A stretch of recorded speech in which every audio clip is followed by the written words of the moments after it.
झी5 आजच सबस्क्राईब करा आणि पहा तुमचे आवडते शोज। तू स्वतःच विघ्न बनून उभी राहतेस। नाही मी तर काय आई काय बोलतेस तू? त्यांना बोलू तरी दे ना। मध्ये बोलू नकोस। माझ्या होणाऱ्या सुनेसाठी ठेवलेला मानाचा शालू नेसून त्याने फार मोठी चूक केली आहे आणि या चुकीला माफी नाही। एक मिनिट रेणुका ताई, अहो किती बोलताय तिला? नाही ती ऐकून घेते म्हणून नाही झाली असेल चूक तिच्याकडून, पण काही मुद्दाम केलं नसणार, अजाणतेपणे म्हणते ना ती। मग विश्वास ठेवा तिच्यावर। आणि मला कळत नाही हो, प्रत्येक गोष्टीचा संबंध तिचं लग्न झालं नाही या गोष्टीची कसा होऊ शकतो? तिचं लग्न अजून झालेलं नाही यात तिची काय चूक आहे?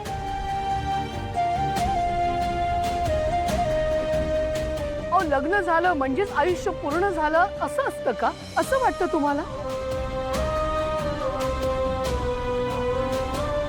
एखादी स्त्री सहनशील आहे म्हणून तिच्या सहनशीलपणाचा किती अंत पाहणार तुम्ही? अहो बघा तिच्याकडे, तुमच्या लेकीसारखी आहे ना। अपमान करायचा म्हणून किती, त्याला काही मर्यादा आहे की नाही? मी माझ्या ताईचा जो काही अपमान करताय ना तो ती मगासपासून शांतपणे ऐकून घेतेय, पण आता कुठल्याही क्षणी तिचे पेशन्स संपतील आणि तिच्यातली दुर्गा जागी होईल।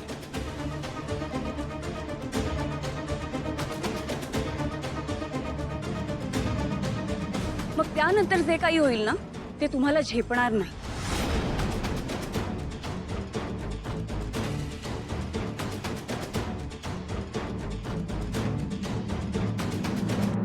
जानू राहू दे, नको बोलूस त्यांना काय।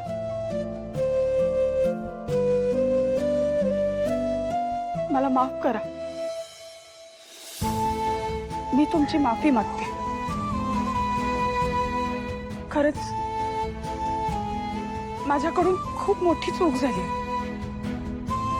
पण मी खरंच सांगते तुम्हाला, मला माहिती नव्हतं की हा शालू मानाचा आहे, नाहीतर मी कधीच घातला नसता।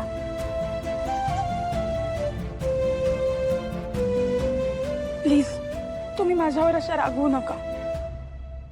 भावना मॅडम, तुम्ही सॉरी म्हणू नका।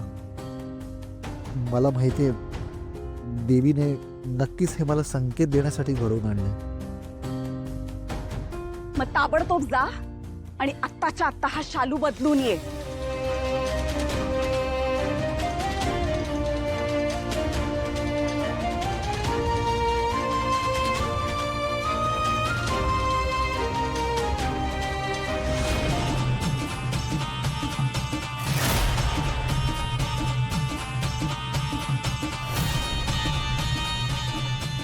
यो देवी आईचा कौल हाय, पोरी हेच तुझं नशीब हाय। यो मानाचा शालू अंगावरून उतरू नकोस, नाहीतर कोप होईल।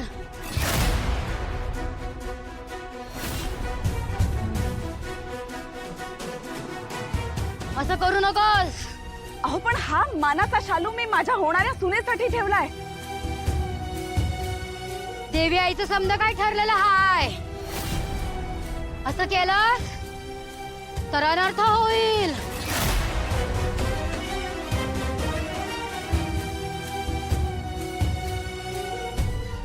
असं काय बी करू नकोस।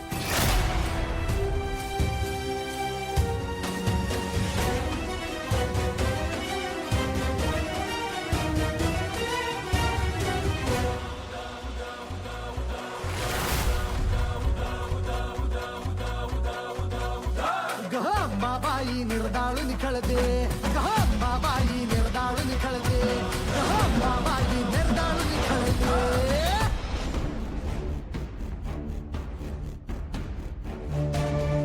वहिनी वहिनी, अहो तो माझा मानाचा शालू कुठे आहे? मी सगळीकडे शोधला पण मला कुठेच नाही सापडला. आणि आई कुठे आहे? त्यांनीच मला सांगितलं होतं शालू नेसण्यासाठी. अगं पूर्वी जरा गोंधळच झाला. अगं तो मानाचा शालू होता ना, ती भावना नेसून आले. काय? पण का? तेच तर, बघ ना ती भावना कशी आहे. तिला माहिती होता तो मानाचा शालू तुझा आहे, तरी नेसून आली स्वतःच. कोण आहे ही भावना आणि का सारखे मध्ये मध्ये करत असते? अगं ती सिंचनाची थोरली नणंद नाही का, तीच. पण ती आमच्या कार्यात का लुडबुड करतीये? काय म्हणालेस? आमचं कार्य चला, म्हणजे वेळेत तुला समजलं तर आमच्या सिद्धूशी लग्न करणं किती भाग्याचं आहे ते. तुला माहितीये का, आमचं सिद्धू आहे ना एकदम वॉन्टेड उपवर आहे. त्याच्यासोबत लग्न करण्यासाठी अशी मुलींची लाईन लागली असती, पण तो तुझ्या नशिबात आहे. म्हणून पूर्वी हे बघ, त्याला तुझ्या हातचा जाऊ देऊ नकोस. देव जाणे की त्याला आपल्या आयुष्यात घेऊ पाहणारी याच उत्सवात असेल तर.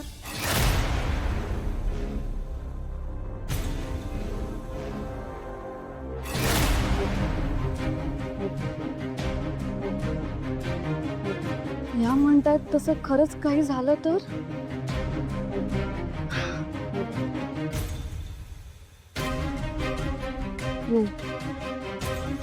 नाही, मला सिद्धूला माझ्या मनातलं सांगायलाच हवं. मी सिद्धूला नाही गमावू शकत, तरीच नाही. ही कसली आली आहे कुमारिका? हिला कुमारिका नाही, घोड नवरी म्हणायला व घोड नवरी. कुठंही कसलंही पवित्र काम असलं की स्वतःहून आपलं अमंगल आणि अपशकुनी पावलं घेऊन पोचलीच. साखरपुड्यापासून मी बघतेय आमच्या घरच्या कार्यात सतत कुठल्या ना कुठल्या गोष्टीत तुझी लुडबुड सुरूच आहे. तुझं स्वतःचं लग्न होत नाही म्हणून दुसऱ्यांचं लग्न सुद्धा तुला बघवत नाहीये का? देवी आई, का अशी परीक्षा घेतेस माझी? तुझ्या उत्सवात इतका का अपमान होतोय माझा? माझं काय चुकलंय ग? लग्न नाही झालं ही गोष्ट इतकी त्रास देऊ शकते? आता तर मला काहीही करायची, कोणाशी बोलायची भीतीच वाटते. माझ्या या नशिबामुळे सतत काही ना काही वाईट होतं. अशुभ काहीतरी घडतं, लोकांच्या कार्यात अडथळा निर्माण होतो. पण हे मी मुद्दाम करत नाहीये. ते कसं पटवून देऊ सगळ्यांना? माझ्यामुळे आईला ऐकून घ्यावं लागलं. जानू, वीणा वहिनी, सिंचना वहिनी यांनाही किती वाईट वाटलं असेल. सिंचना वहिनीची आई माझ्यामुळे हॉट झाली. असं वाटतंय माझ्या या नशिबाची सावली तर कोणावरही पडण्याआधी कुठेतरी निघून जावं, कायमचं. तिथे फक्त मी आणि माझ्या आनंदी असू, फक्त आम्हा दोघींचं जग, बाकी कोणी नको. माझ्यामुळे कोणाला त्रासच नको.